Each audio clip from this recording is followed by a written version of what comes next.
How's it going? I hope you're enjoying yourself as much as I am today. Kind of a new location for me as far as videoing and all that kind of stuff goes. I drove back here about as far as I dare to go, and I think I might hike out a little bit, and I'll do another show us your coffee because I have a different method of brewing coffee that I want to show you. I picked this up from my wife's family, and I thought it was pretty neat. It's a like a pour over technique, but it has a sort of a press in it as well. So, and they have a different way of making it, which you've probably seen before. It is super sweet and super strong, but it is good. The first time I tried this coffee, I was bitten by a mosquito, and about 5 minutes later, I heard this little pop inside the car with me. Well, turned out the little mosquito was breaking the sound barrier. Just kidding. It's probably not that strong, but it's pretty strong. So if the location strikes you in any sort of a way, I don't know if you're a fan of the movie Young Guns, but you know, it is based on some things that may or may not have actually happened, and I don't think it was filmed in this location, but off in that direction is where a lot of that stuff allegedly went down. So anyway, I thought it was pretty neat to travel through those mountains, imagining, you know, Billy the Kid and all those guys roaming through there, you know. Pretty neat history, very neat history. Uh, and then yet on the other side, you have the history of the space program, which is really cool. Um, anyway, enough of my babbling. Let's go make some coffee. I'll see you in a minute once we get set up. All right, pretty happy with the little spot I have here. There's not a lot of shade to be had here, unless I put up my tarp and all that kind of stuff, and I'm okay with the amount of shade I have now. It'll work all right. Under this little mesquite tree, I don't know if you can see all the little bean pods hanging, but I grabbed a few of them from another tree that was a little bit closer to water. I think a channel named Junkyard Fox was saying that the beans that grow on the trees, which are closer to the water, seem to be a little bit sweeter. And in my experience, I'd have to agree with that, because if you eat one of these beans that are up here in this area, they're just bitter as hell. But if you go down closer to the road where the water is standing and all that, the beans just get sweeter and sweeter as you go closer to the water. So the ones up here have sort of a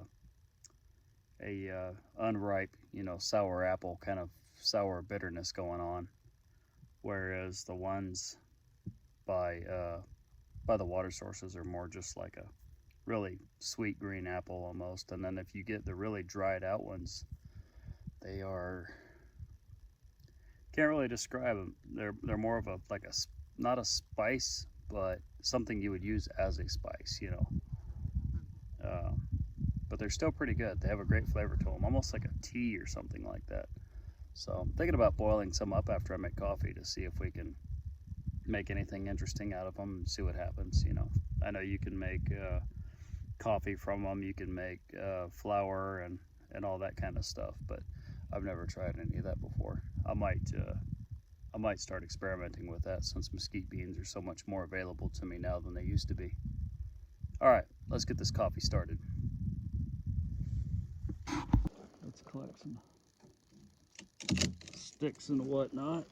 Forgive me for not using the whole bow drill or fire steel or flint and steel or whatever you think we should be using.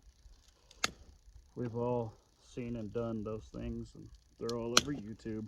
So the way that I'm cooking this doesn't satisfy you. I'm sure there's somebody out there who's doing it right, in your opinion. Okay, this is the apparatus for the new coffee method that I wanted to show you. It's a Vietnamese coffee maker. I know that because it says so. And also I've seen Vietnamese people use them. My grandfather on my wife's side uses one every morning.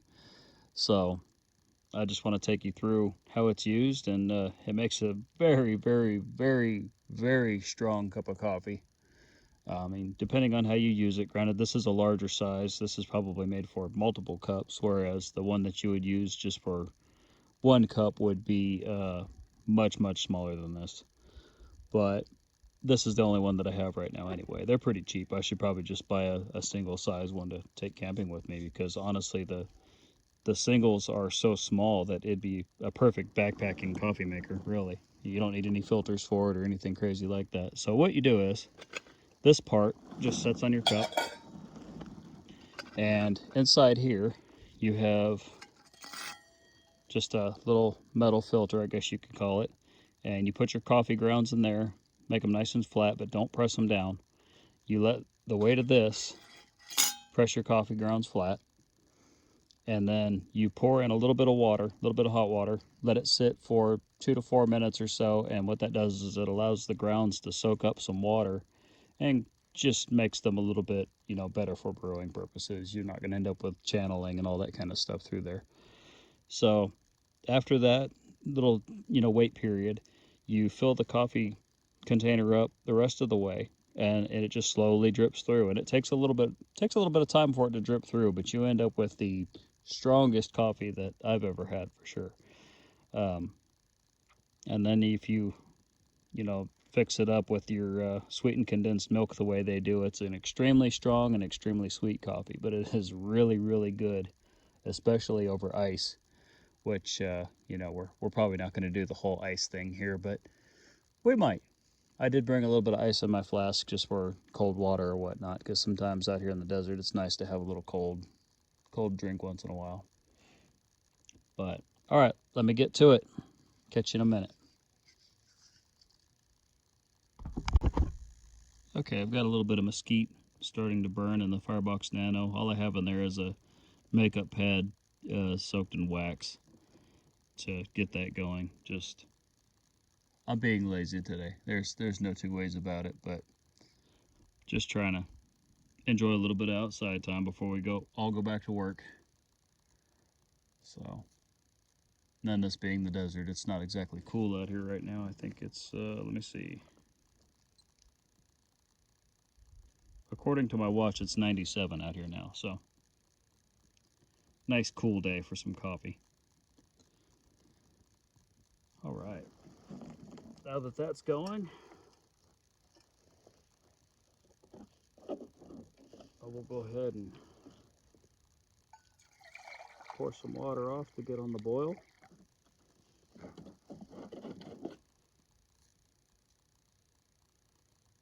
Just let that enjoy itself right there. Shouldn't snuff out my flames, they're going pretty good. Plenty more mesquite behind me to burn if need be, but I don't think I'll need it. Okay, I apologize that you missed a few things. My phone overheated, so I had to literally put an ice pack on it to cool it down, and I'm expecting that to happen again soon. So what I'm going to do now is, that's kind of hot, let me grab some gloves.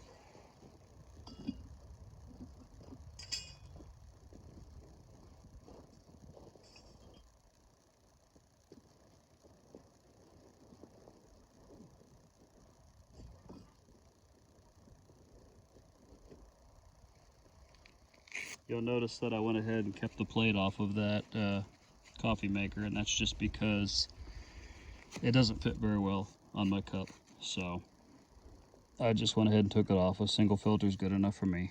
I'm not all that worried about grounds in my coffee. That sort of thing doesn't bother me that much. So, all right. I'm going to let that soak into those coffee grounds, and it'll just go ahead and do that for, I don't know, 2 or 3 minutes. I think it calls for like 2 to 4 minutes, but I just do it for long enough for all the coffee to soak down in there. Once it's all soaked down in there, I go ahead and pour the rest in. And I'm going to have to get a move on anyway, because I see a thunderstorm or something kind of brewing above the mountains.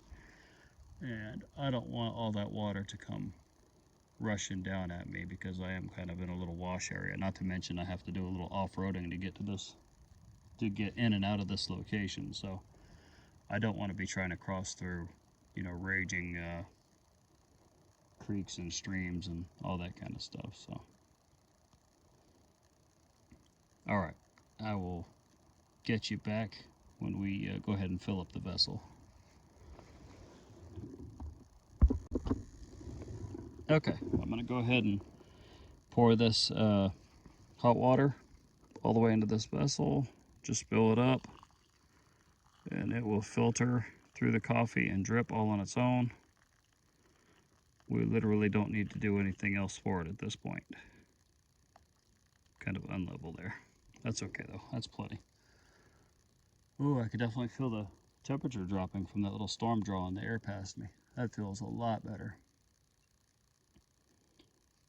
So I think I'll just wait to put the sweetened condensed milk in. Now normally, I will show you the can here.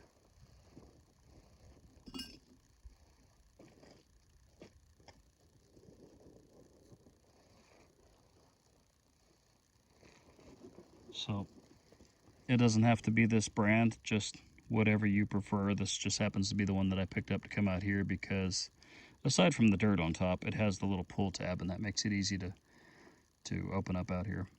So they normally, they being, you know, my wife's family, run this stuff really thick. They might fill up at least about a quarter to a third of the cup with this, and then they allow the dripper to just drip on top of it.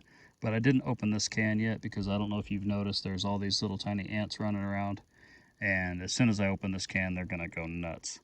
So to avoid that, I'm just gonna go ahead and put the sweetened condensed milk in later. But that's really all there is to it. It's very simple, and to watch them do it is almost like a small ritual or an art form or something like that. And truly, when you taste the end product, you'll understand. It to me, it definitely is an art form to make a good cup of coffee. So hopefully this storm will hold off a little while longer, and we can enjoy it out here together for a minute.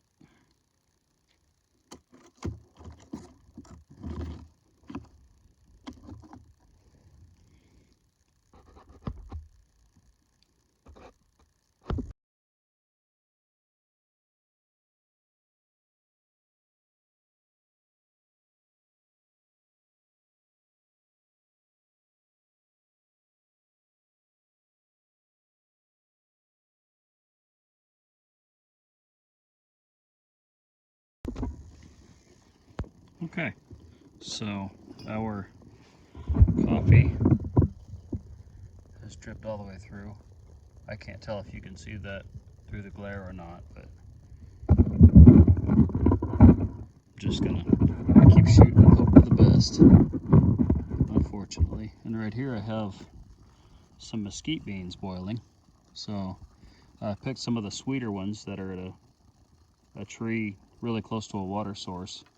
I taste tested them just raw off the tree, and they all taste really sweet. So I'm gonna see if I can make a nice tea or even just a sweet drink out of that. Just to see what happens, just experimental. Okay, so now pull this guy off, and look at that. Look at that beautiful cup of coffee.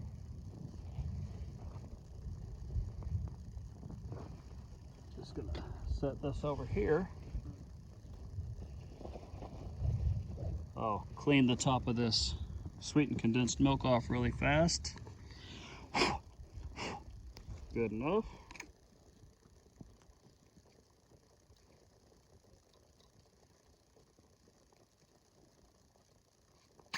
We'll crack her open. And then we're gonna pour a healthy amount into this cup. That's about all we can fit right there. So we're going to enjoy the heck out of this now.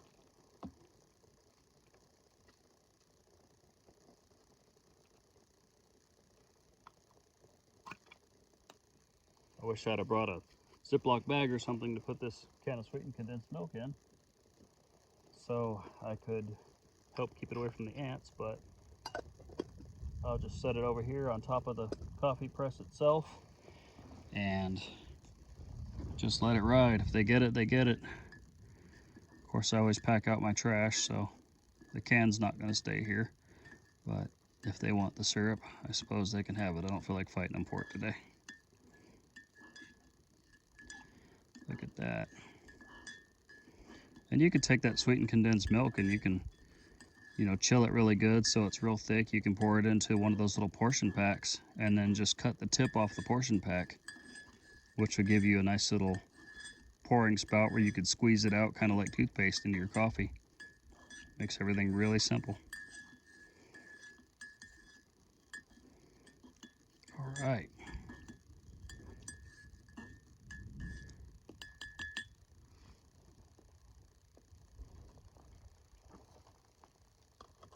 Let's sit back and enjoy this. I'll be right back with you.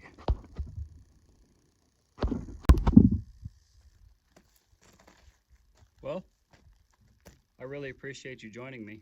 It looks like the storm that was building up behind me is kind of staying at bay a little bit, so I might have a little bit more time to roam around and sit and enjoy my coffee. Speaking of coffee, if you haven't had coffee prepared this way, just go to your local, Vietnamese restaurant. There's a good chance that they serve Vietnamese coffee, and if you haven't had it, I highly suggest you try it. Please try it. Um, it's definitely very unique, very strong, and very sweet. So it's amazing over ice. And usually, I think that's the way that they serve it normally in a restaurant is iced, and whew, it is so good. It's definitely something I consider a delicacy, and it's almost a form of art watching them make it. So I get it any chance I get, especially if you can get it authentically. That's even better. But as for right now, this is as close as I can come. So I think for right now, I'm just gonna watch the storm, enjoy some coffee. I really appreciate you joining me. If you've stuck with me through this whole video, you're a saint. I really apologize for all the weird angles and really shoddy camera work, but I use my phone and I have to do everything very quickly because it overheats every time I shoot a scene. So I have to end this scene very quickly before it overheats again. Once again, thanks for joining me. I hope you come back for the next one. Have a great day, and I hope everything that you set out to accomplish, you succeed in. Bye.